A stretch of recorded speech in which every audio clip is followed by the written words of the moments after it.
प्रदेश सरकारने ज्या प्रकारे भोंग्यांवर कारवाई केली त्याप्रमाणे फडणवीस सरकार सुद्धा करणार का असा प्रश्न महाराष्ट्र विधानसभेत विचारण्यात आलेला आहे। या चर्चेवेळी नुकतंच कोर्टाने दिलेल्या निकालाचा सुद्धा दाखला देण्यात आला आणि मुख्यमंत्र्यांनी सुद्धा कारवाईचं आश्वासन दिलेलं आहे।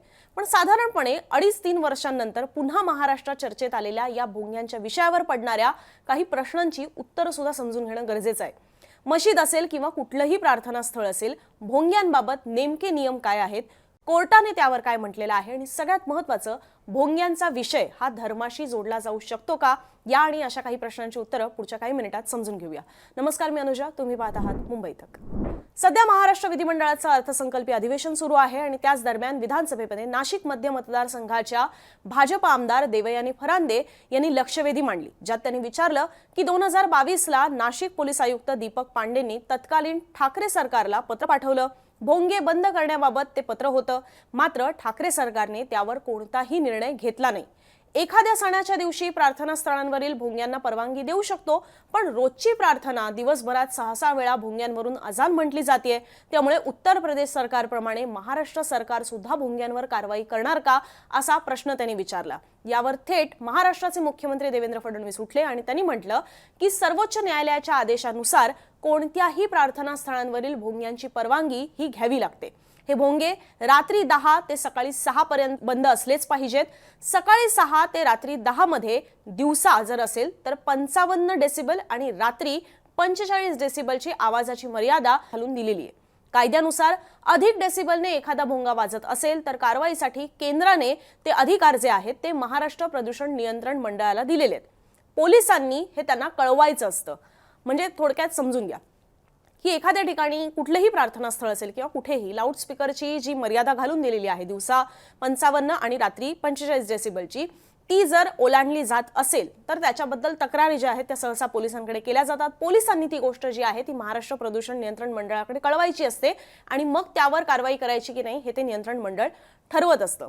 पण या सगळ्या गोष्टींचा अवलंब होताना पाहायला मिळत नाहीये। त्यामुळे कोणालाही सरसकट भोंग्यांची परवानगी नसेल, ती निश्चित कालावधीसाठी असेल असं सुद्धा मुख्यमंत्र्यांनी सांगितलेलं आहे। अधिक काळासाठी जर परवानगी हवी असेल तर त्यासाठी सुद्धा परवानगी जी आहे ती पोलिसांकडून घ्यावी लागते। डेसिबलचं उल्लंघन केल्यास त्यांना पुन्हा परवानगी मिळणार नाही असंही मुख्यमंत्र्यांनी म्हटलेलं आहे।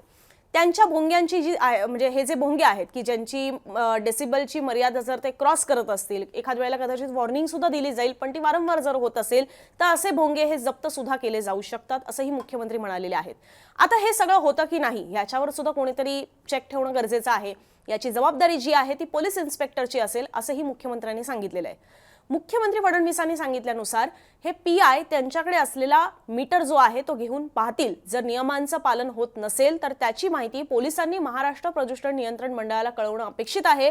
हा पहिला टप्पा झाला, पण त्यानंतर सुद्धा जर नियमांचं वारंवार उल्लंघन होत असेल तर त्या भोंग्यांची परवानगी रद्द करणं अशी सुद्धा कारवाई ही केली जाऊ शकते, अशी ही माहिती मुख्यमंत्र्यांनी विधानसभेत दिलेली आहे।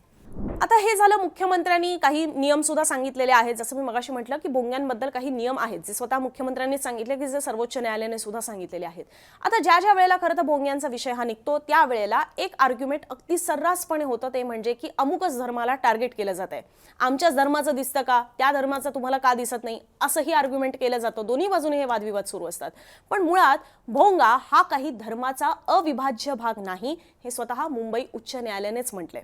मी मगाशी जसं म्हटलं की कोर्टाने धर्म आणि भोंगा लाऊडस्पीकर्स याच्याबद्दल नेमकं काय म्हटलंय ते आता आपण समजून घेऊया। जागो नेहरू नगर रेसिडेंट्स वेलफेअर असोसिएशनने मुंबई उच्च न्यायालयामध्ये एक याचिका दाखल केली होती, ज्यात त्यांनी म्हटलेलं होतं की मुंबईतला चुनाभट्टी, नेहरू नगर, कुर्ला पूर्व या भागामध्ये अनेक मशिदी आणि मदरसे आहेत ज्यावर लाऊडस्पीकर्स, एम्प्लिफायर्स, मायक्रोफोन्स हे लावले जात आहेत आणि त्याचा त्या सगळ्या रहिवाशांना प्रचंड त्रास होतोय। रहिवाशांचं म्हणणं होतं की सकाळी 5 वाजता लाऊडस्पीकर लावले जात आहेत, जे की नियमांचं उल्लंघन आहे। इतकंच नाही तर सण उत्सवाच्या काळात सुद्धा रात्री 1:30 वाजेपर्यंत भोंगे हे सुरू आहेत। आता हे समजून घेणं गरजेचं आहे की याच्यामध्ये मर्यादा कशी ओलांडली जाते। मुळात जसं मगाशी एक उल्लेख होता की सकाळी 5 वाजेपर्यंत, मगाशी मी जसं सांगितलं की सर्वोच्च न्यायालयाचे नियम काय आहेत, रात्री 10 ते सकाळी 6 पर्यंत लाऊडस्पीकर्स हे लावायला परवानगी नाही। लाऊडस्पीकर्स किंवा कुठल्याही पद्धतीने ध्वनी प्रदूषण जे होत असेल तर ते करणं त्याला परवानगीच नाहीये। तुम्ही कुठल्याही पद्धतीने लाऊडस्पीकर्स या काळामध्ये नाही लावू शकत। पण आता ती जर सकाळी 5 वाजता लावले जात असतील तर ते नियमांचं उल्लंघन आहे असं या याचिकाकर्त्यांचं म्हणणं होतं। आणि दुसरीकडे जाऊन जो त्यांनी सण उत्सवाचा खास करून उल्लेख केला तर वर्षामध्ये असे 15 दिवस जे आहेत ते राखीव ठेवलेले असतात। प्रत्येक राज्यामध्ये आणि कदाचित काही जिल्ह्यांनुसार सुद्धा ते दिवस जे आहेत ते बदलले जाऊ शकतात। जसं की आपण गणेशोत्सवामध्ये पाहतो किंवा नवरात्रोत्सवात सुद्धा पाहतो की हे 10 ते 6 ही जी वेळ राखून ठेवण्यात आलेली आहे की ज्याच्यामध्ये लाऊडस्पीकर्स तुम्ही लावू शकत नाहीत, ती काही काळावेळेला किंवा काही अपवादात्मक परिस्थितीमध्ये 10 च्या ऐवजी 12 पर्यंत ठेवली जाते। सो 10 नंतर सुद्धा तुम्ही लाऊडस्पीकर्स वापरू शकता काही सण उत्सवांच्या काळामध्ये, पण म्हणून ते कितीही पर्यंत वापरू शकता का तर तसं नाहीये। ते तुम्हाला 12ला तरी किमान बंद करणं हे तुमच्याकडनं अपेक्षित आहे। जरी तुम्हाला त्या दिवसापुरता ती मुभा दिलेली असली तरी सुद्धा 12च्या नंतर रात्री 12च्या नंतर तुम्ही लाऊडस्पीकर्स नाही लावू शकत। आणि म्हणूनच इथे उल्लेख आहे की रात्री 1:30 वाजता सुद्धा हे लाऊडस्पीकर सुरू असतात जे की मर्यादेच्या पलीकडे आहे। या सगळ्या ठिकाणी नियमांचं उल्लंघन होतंय। याचिकेत यावरच हा एक महत्त्वाचा आरोप सुद्धा होता की तिथले स्थानिक पोलीस जे आहेत ते या ध्वनी प्रदूषणावर कुठलीही कारवाई करतच नाहीयेत। आता ही सुनावणी जी सुरू होती ती मुंबई उच्च न्यायालयाचे न्यायमूर्ती अजय गडकरी आणि न्यायमूर्ती श्याम चांडक यांच्यासमोर। सुनावणी निकाली काढताना कोर्टाने म्हटलेलं आहे की इतरांच्या शांततेचा भंग करून प्रार्थना करावी अशी शिकवण कुठलाही धर्म देत नाही असं सर्वोच्च न्यायालयाने सुद्धा म्हटलेलं आहे। या पलीकडे जाऊन सगळ्यात महत्त्वाचा मुद्दा तो म्हणजे लाऊडस्पीकर वापरायला मनाई केली, परवानगी नाकारली म्हणून कोणी असं म्हणू शकत नाही की हे माझे हक्क जे आहेत ते हिरावून घेतले जात आहेत, हे माझ्या हक्कांवर आलेलं म्हणजे काहीतरी आडकाठी आणली जाते वगैरे असं कोणी काही म्हणू शकत नाही। हे सुद्धा त्यांनी सांगितलेलं आहे। का? कारण की लाऊडस्पीकरचा वापर हा कोणत्याही धर्माचा अविभाज्य भाग नाहीये असं सुद्धा कोर्टाने इथे अधोरेखित केलेलं आहे। त्यामुळे इथे ही गोष्ट मला असं वाटतं की आणखीन अधोरेखित करून सांगायला हवी की कोर्टांमध्ये ही याचिका जरी मदरसे आणि मशिदीवरील भोंग्यांवर गेलेली असली तरी सुद्धा कोर्टाने इथे ज्यावेळेला हा निकाल दिलेला आहे त्या निकालामध्ये याचा स्पष्ट उल्लेख केलेला आहे की लाऊडस्पीकर हा कोणत्याही धर्माचा अविभाज्य भाग नाही। इथे कुठल्याही एका विशिष्ट धर्माबद्दल कोर्टाने केलेली ही टिप्पणी नाहीये, तर ती सरसकटपणे कोणत्याही धर्माचा अविभाज्य भाग नाही असं कोर्टाने याच्यामध्ये म्हटलेलं आहे। या पलीकडे जाऊन सुद्धा कोर्टाने काही महत्त्वाच्या बाबी सांगितलेल्या आहेत, ते म्हणजे की सहसा लोक तेव्हा तक्रारी करतात जेव्हा त्यांच्या संयमाची मर्यादा ही ओलांडली जाते, पण अशा परिस्थितीमध्ये ज्यावेळेला तक्रार येते त्यावेळेला पोलिसांनी त्यात लक्ष घालणं हे अपेक्षित आहे। पण त्याच वेळेला एक आणखीन खबरदारीचा उपाय सांगण्यात आलेला आहे, तो म्हणजे की या सगळ्या गोष्टींमध्ये ना तेढ निर्माण होऊ शकतात। त्यामुळे 2 गटात तेढ निर्माण होऊ नये, तक्रारदाराला टार्गेट केलं जाऊ नये, लक्ष्य केलं जाऊ नये, यासाठी कारवाई वेळेला तक्रारदाराची ओळख ही गुन्हेगारांना किंवा ज्यांच्यावर कारवाई केली जाते त्या लोकांना सांगणं टाळावं, जेणेकरून ह्याने माझ्या विरोधात तक्रार केली आता ह्याला बघतो असा ॲटिट्यूड त्याच्यामध्ये नसला पाहिजे किंवा या सगळ्या गोष्टींमुळे वादविवाद नाही झाले पाहिजेत। जे नियमांचं उल्लंघन करतात त्यांच्यावर कारवाई व्हावी, पण ती कारवाई करत असताना तक्रारदारांची ओळख ही सांगणं टाळावं असं सुद्धा पोलिसांना हायकोर्टाने सांगितलेलं आहे।